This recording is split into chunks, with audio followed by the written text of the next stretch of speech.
Welcome to Attica Armory. We hope you enjoy this video. Please remember to like and subscribe.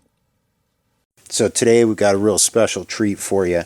We're going to be taking a look at two really awesome kit guns. On this side here we've got the Ruger LCRx 22 long rifle.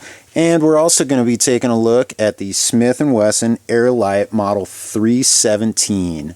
So first of all, what is a kit gun?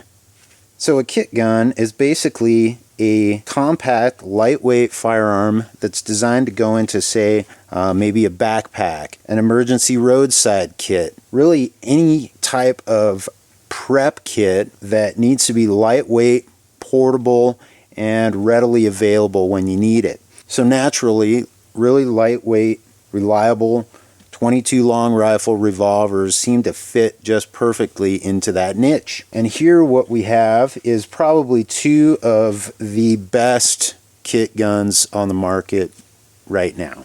So let's take a look at the cylinders first. Now, the Ruger has an 8-shot stainless steel cylinder, and this has a PVD finish. PVD stands for physical vapor deposition. Basically, they're bombarding a heated metal surface in a vacuum with ions from a different type of metal. Now, time will tell how durable this really is, but for now, I'm really liking this coating. It's really easy to clean, and overall, it's nice and slick. It's smooth, and seems to be pretty durable, so we'll see how it holds up over time, but for now, I dig it. On the Smith & Wesson, you've got an aluminum cylinder, which makes this thing just super lightweight. That's one thing that you do get out of the Smith & Wesson, bringing that weight down because of that cylinder. Now let's talk about the frame a little bit. So you've got multiple frame components going on here with the Ruger. So wrapping all the way around the cylinder is aluminum. We've got the steel components, which are basically all the action components. You also have stainless steel barrel insert, and then you've got polymer coming in from the front of the trigger guard here all the way back and all the way down into the grip frame. So this is a really interesting design. You've got a lot going on here, but it all seems to hold together and meld together quite nicely. You can see that everything is really tight, and it seems like they did a good job on it. Now, the Smith & Wesson. Basically what you've got here is you've got a stainless steel barrel, and then you've got an aluminum frame all the way around and coming down into the grip. Now, just like with the Ruger, you've got steel in critical areas. Of course, all of these action components are steel, and as I mentioned, the barrel is steel. So it really has steel where it needs it, not where it doesn't. Alright, so both of these guns have a 3-inch barrel.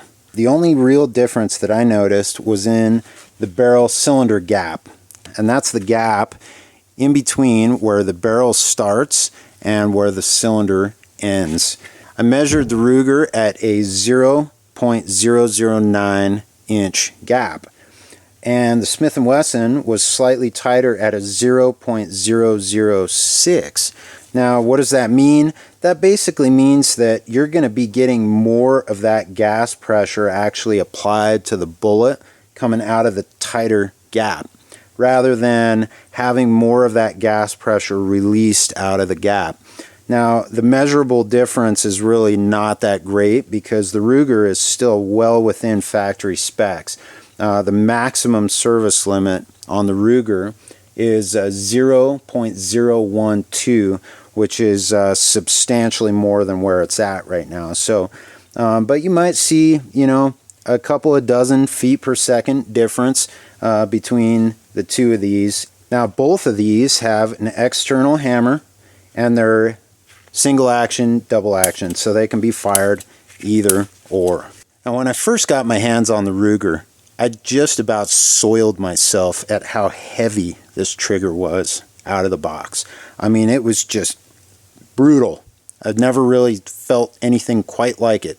However, I stored it overnight with the hammer in the cocked position. Of course, the gun was empty, right?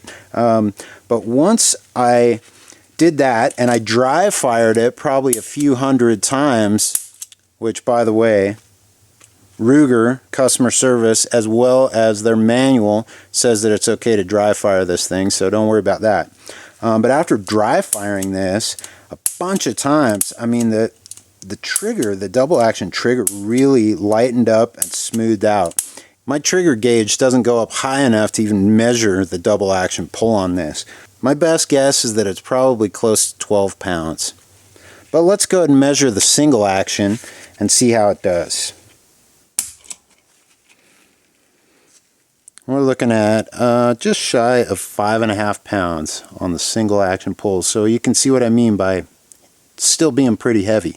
It is crisp and clean, but heavy. Let's do that one more time. So that time it broke just a little bit lower than the previous, but still over 5 pounds on the single action pull. Now let's try the Smith Wesson. Very light, 2.5 pounds right there, single action, and it is just a beauty. This is an older gun, so it has been shot quite a bit. It's been dry fired quite a bit. Again, dry firing this thing, as you can see here, it has not caused any issues with damaging that cylinder. So you should be good to go on dry firing there as well. Let's try this trigger pull one more time. So once again, we are at just over 2.5 pounds. Quite nice. Alright, let's talk about the sights for a minute. Now, you can see that the rear sights are actually both very similar. Okay, they're both adjustable for windage and elevation. And the front sights are a fixed, pinned, replaceable blade. Now, the Ruger does come with this white painted inset here, and that's really nice because you can see that really well. Now, this Smith & Wesson, this isn't being an older one, I actually had to paint this white myself. The newer ones actually come with a high-vis, green-colored fiber optic sight, so those are really nice. But basically the rear sight's the same. Now, Ruger's manual specifies that this is designed for more of a bullseye zeroing configuration, and I'll show you what that looks like. So I prefer a point of aim equals point of impact configuration, and in order to do that I actually had to shave down the rear sight a little bit so that I could get enough adjustment. Alright, so let's take a look at how much they weigh. Start off with the Ruger. So we're at 17.2 ounces. Not bad. And the Smith & Wesson. Holy cow, 11.4 ounces. So this is a little bit lighter than the advertised weight, and that's because of these wood grips. If you've got that larger rubber grip, it's going to add a few tenths of an ounce. Let's also look at the dimensions real quick. So you can see here that from the top they're relatively similar. From the side, this is where things start to lean toward the Smith & Wesson, being just a little more svelte. Now the Ruger is definitely less bulky on the cylinder. You can see how much material has been removed here. So there is that consideration. And both of these are really easy to disassemble. So you've basically got your cylinder removal takedown screw here on the Smith, and then you've got that same cylinder removal takedown screw right here on the Ruger, and that allows you to pull that cylinder completely out of there.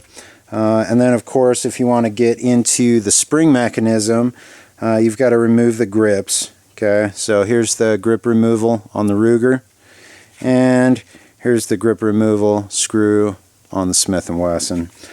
So basically a really easy single screw takedown on both of those areas.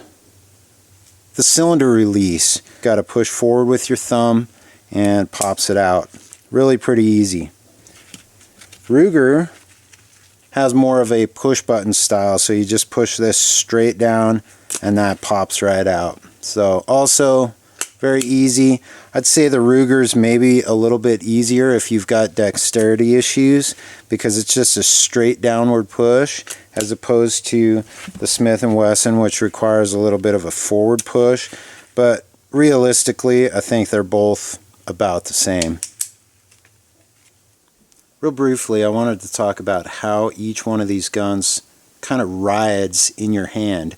I always felt like the Smith & Wesson had a little bit lower center of gravity and tends to ride a little bit lower in my hand, as opposed to the Ruger, which tends to be a little more high riding. You can see how it's just it tends to stick out up here a little farther. Even if I try to move the web of my hand up, it actually becomes a little awkward just because of the increased size of that trigger guard. So that trigger guard kind of prevents you from bringing that all the way up. Now that said, the trigger guard on the Ruger is more conducive to using with gloves on. So if you live in a cold climate and you think that you're going to be needing to wear gloves when you're using your kit gun, that's something to consider. The Ruger's got a nice big beefy trigger guard, and it's really quite easy to get in there and do your work with your gloves on. Smith & Wesson is again more compact, and getting in there with the thick winter gloves is going to be pretty tricky. So I think we've talked enough about the specs on these. Of course, you can always go read the full spec details on the manufacturer websites. So we're not going to dive too much deeper into that. Why don't we get out to the range and see how they actually shoot? After all, that's what really matters, right? Let's go. All right, we're out on the range today, and we've got our two kit guns. We got the Federal Auto Match. Bear with me, because the wind kind of kicked up a bit. We'll try to do the best we can. We'll go with the Ruger first.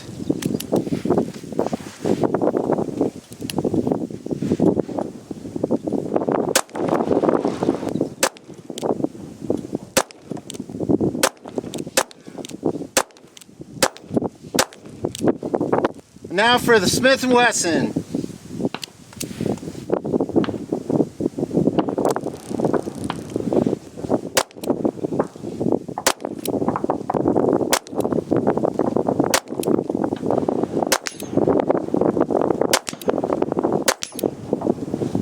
So let's go see how our targets are looking. Alright, so here's where we're at. Here's the Ruger, and here's the Smith & Wesson. And you can see I got some pretty decent grouping with the Smith. Not too bad. A little tricky with the wind being as gusty as it is, but I think a couple of these might have been my fault, just because, you know, I wasn't probably exhibiting the best of form.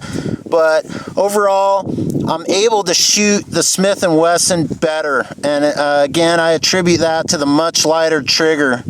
Alright, next up we're going to try the CCI Stingers. Ruger first.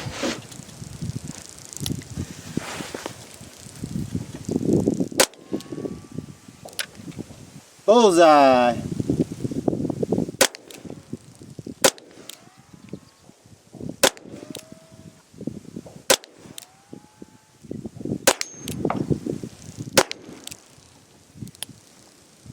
Just got a tiny piece of that one.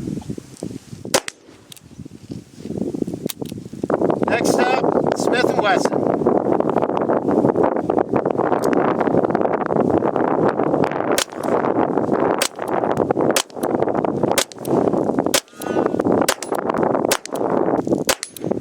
So as you can see, the Ruger actually liked those stingers really well. The Smith & Wesson didn't do too bad with them either. Let's go see what our targets are looking like. Alright, so we got our Ruger over here. Not a bad little group. We got our Smith Wesson over here. Overall, the stingers seem to work reasonably well with both firearms. Alright, next up, it's going to be our suppressor CCI 22 long rifle subsonic hollow point 45 grain. Go with the Ruger first.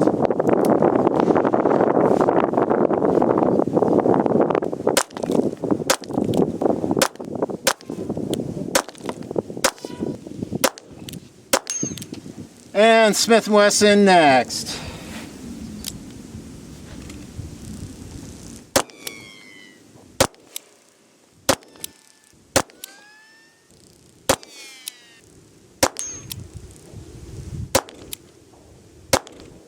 Alright, so as you can see here with the Ruger, with the exception of that one flyer, it actually displayed some very good accuracy. That's a nice tight group. And of course over here the Smith & Wesson also displayed a really nice group as well. So I think that CCI suppressor ready subsonic 45 grain is really some good stuff and creates some nice tight grouping in these particular firearms. Alright, next up is our CCI Mini Mag 40 grain round nose.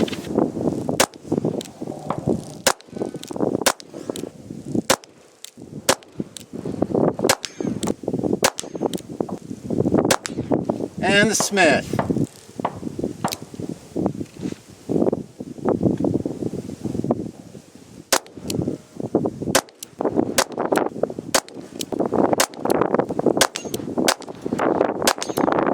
Both guns seem to like the CCI Mini Mag. The sticky cylinder is becoming worse and worse as time goes. I noticed that it's particularly bad with really waxy bullets like the CCIs. They just are very sticky. I think that Federal bulk pack is probably the least waxy out of everything I've got, and it seems to like that one for prolonged shooting sessions. So with the Smith, try to avoid really waxy bullets. Now the Ruger's just going strong. It doesn't seem to care what you put in it. Let's go see how our target's looking. Alright, so you can see that both firearms really did well with that CCI Mini Mag round nose. The Ruger had a nice tight group here. We've got 3 in the bullseye, and the Smith & Wesson actually has them all within a square inch right there. So that's quite good. I'm very happy with that. Alright, finally, we're going to do the Aguila Golden Eagle Match Pistol 40 grain.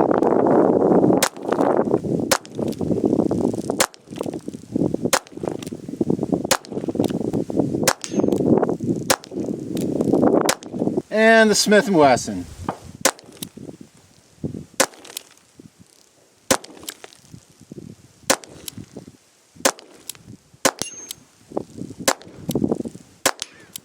Let's see how our final targets are doing, and we'll wrap this one up. Alright, so in looking at this a little closer, the Ruger actually had a really nice group with that Aguila. It actually, the point of impact is a little bit off, that's it, compared to, everything else. So, other than that though, I mean, that's a tight group, so that's actually some pretty good quality ammo.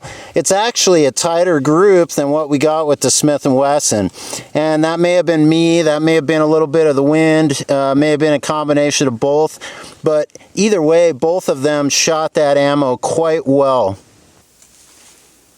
Alright folks, so we're back in the shop. We're going to take a look at what we need to do to disassemble and clean both of these firearms. Now this is the part where you guys are going to make fun of me. I discovered this incredible tool while rooting around through my wife's drawer. This is called a mascara brush, for those of you that have never seen or heard of one of these things before. I found that this was absolutely perfect for cleaning these tiny little 22 long rifle cylinders. Also, being that it's plastic here, it was pretty good for cleaning the barrel too. This is an excellent tool.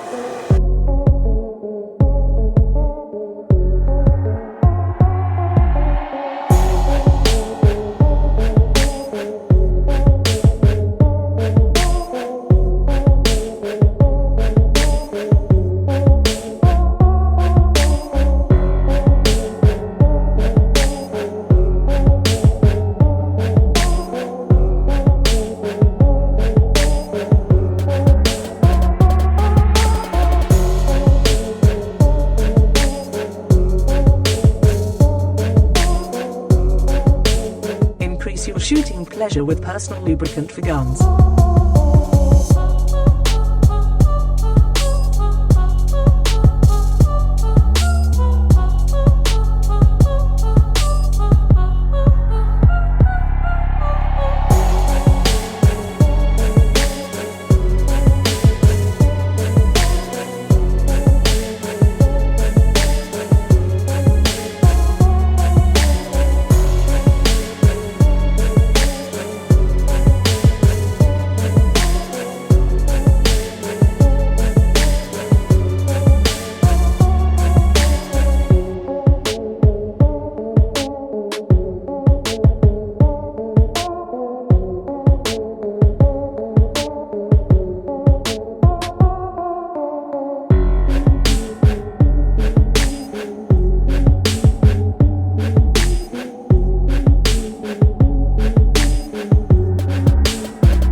Alright, next up, let's work on our Smith Wesson.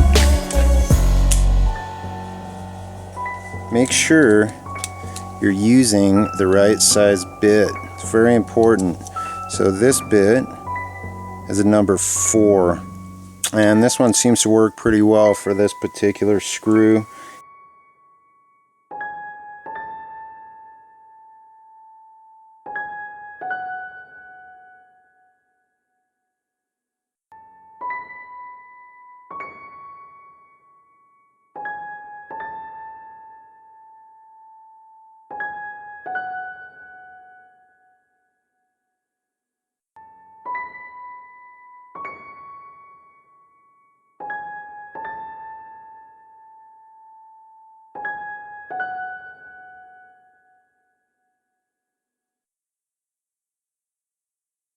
Something else that you can do to alleviate some of the sticky chamber issues is actually get yourself some metal grinding compound like this. This is basically a grease that has silicon carbide granules in it. I was just using a 22 caliber cleaning mop with a little section of rod and a drill, and basically went in and polished all of those chambers, and it helped a little bit. It wasn't a fix-all, do-all, but it certainly made it better. So something to consider. So that about wraps it up, folks. I hope you enjoyed this video. I would love to hear your thoughts on, what do you think about these guns? Are they useful? Do they have a place? Is this some kind of niche market that you're just not all that into? Do you feel like that these could be useful survival tools? I'd love to hear your opinions on these. For me, I really enjoyed both of these guns a lot. I'd have a hard time picking between the two. I mean, the Ruger is a great new addition. I love shooting it. It's super fun. The Smith & Wesson is just such a neat little piece of machinery. I'd say if you had to pick between one of the two, first of all, look at your budget, right? The Smith & Wesson's going to be about $200 more, give or take, on the street than the Ruger. Of course, you're going to be getting that lighter gun, lighter trigger, probably slightly better accuracy. However, if you're looking for just a straight up utility machine and something that's not going to bust the bank, I think they really hit it out of the park with this one. This is a great little gun. So that said, please visit us again next time, and don't forget to like and subscribe. Thanks, folks.